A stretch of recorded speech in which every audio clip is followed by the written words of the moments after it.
edition. Kap Rodney, good afternoon. Si Action John Diaz, dari sa Action Radio Bacolod.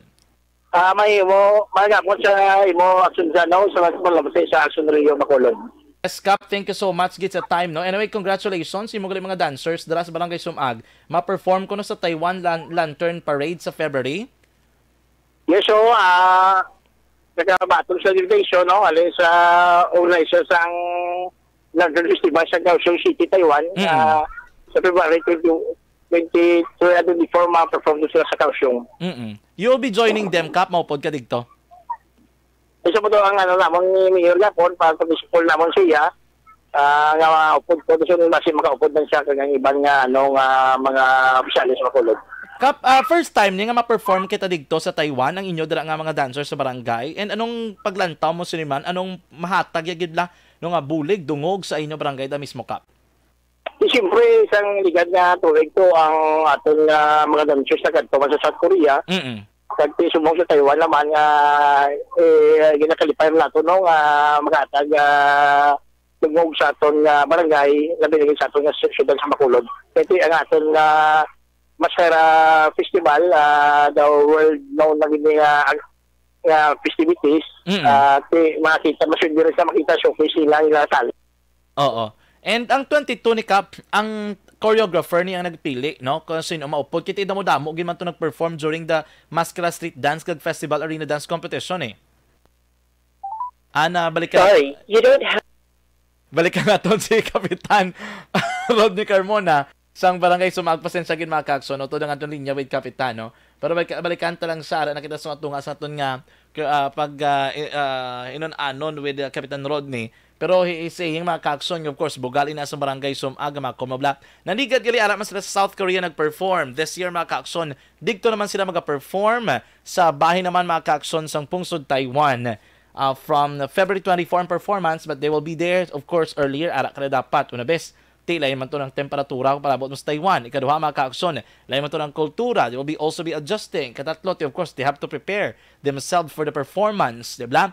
May mga kinanglanon ka pa na dyan, mga logistical supports, nga mga dapat i-check mo for the performance. Kasi gusto mo man maayog ang performance ang imong grupo, ang inyong contingent pag abot dito sa bahin sang barangay Sumag, mga kaakson. No? Sige, balikan ta lang si Kapitan Rodney Carmona. Kap, so you were saying kagina amo tong situation, pero ini sila Kap ang maupod ni ginpili gini ka barangay or sang choreographer?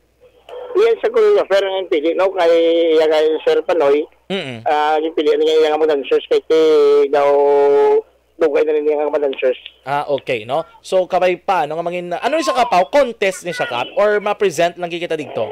Ma-present sila sa Lantern Festival, siguro may mga other countries na sila pag-invite.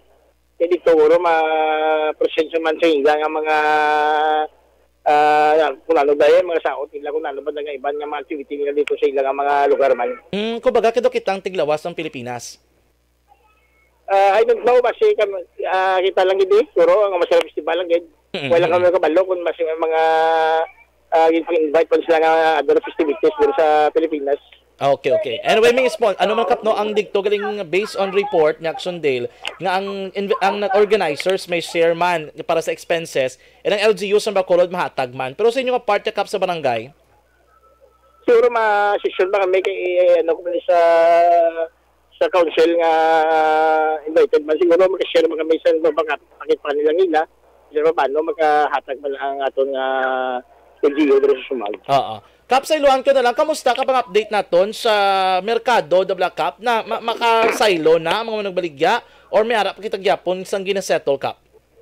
Ang settle sumong ang sa likod ng way pa ng semento, no? Kaya hindi mo kumang pasunod na way pagid na tapos ang ang ato nung una-una to, ang mga basic needs nila, okay lang tubig, ang electricity na settle ko na sa Siniko, anytime dahil na matapos ang ato na permit, kag amo lang sa likod nga way na semento kag ang nga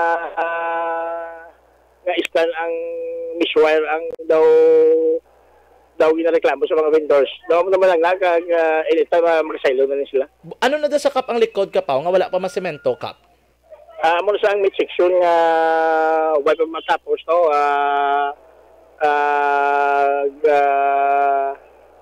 kung makita mo to sa likod, doon kami, sige lang taon, matinduan ka, mapaswento natin. Ano nang target naton Kap when naton matapos sa pusing eredra and when possible makasaylo ang mga vendors? Actually, last time na gambal kami ito, ang target na mo is 3rd week sa December. Gani ko maging nasugudan, kaya tigin mo ang program verse ang city engineer. Kaya dako isang gastuhol na gali, hindi na ko ambaliwat, no? Kaya magsiling naman tang ma-target ang date, hindi naman matapos-tapos. But hopefully, na-expedite natin matapos, hindi ka mapasulod natin sila. Oo, ang inang area, dakap ang sa likod ginamin mo, mga pilapang kinanglanon kapaw para matapos inadra?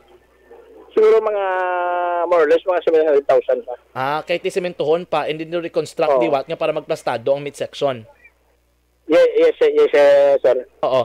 And then, ang sa kuryente, to Kap na mention mo na na-confirm mo na subong, nga na-settle na to yung 200,000 pesos tong bill? Na-settle na mo to sa secretary nila po rin, no? Ang manager sa Sineco. Kasi dapat kuhaan din niya isang permit halin sa DPWH, kuhaan niya permit kang ma-energize na ang sugat dira sa market. Magsiling kita Kap nga na-settle na, but sino bayaran ta na? Namin sila naging ito nila po rin nga ma-twist agad, matag kami promissory note, matag kami monthly, the amount of 10,000, okay naman na ang Sineco. At least na istorya na natin sa Atty. Lapore nga para mabalik ng kuryente, ma-restore Kap. Yes, anytime ma-restore nila. So anytime soon, mabalik ng kuryente sa market. So ang problema, to na lang gid ang meat section sa likod, amo na lang gid ng kulang. Amo na gid. Ano? Sa butangan O gani, Kap no kay ang mga baligya-baligya ada sa kilid sandalan, medyo nagagutok sila. Anong aton Kap nga lang appeal sa ila? No nga mahulat-hulat na lang gid. Anong aton luyang ipalambot sila nga mensahe Kap? Nga barangay council no katingwa gid nga gusto na mo pasudlon. Kasi tama lagi magka-disorbo sa dalan, nga traffic na gano'n nga kayo magtaytay. Kaya tingumali natin nga mapasod ka mo, no? Galing kaya mo na may mga problema mga jutay. Saka na ganun lang, no? Hopefully, matapos ni makasunod ka mo dahil kag makabaligyan ka mo sa hustogin. Oo, sige. Kap Rodney, thank you gid si mo time diri sa amon sa Action Radio Bacolod Kap. Welcome, sir. Thank you gid, mayong hapon. Alright.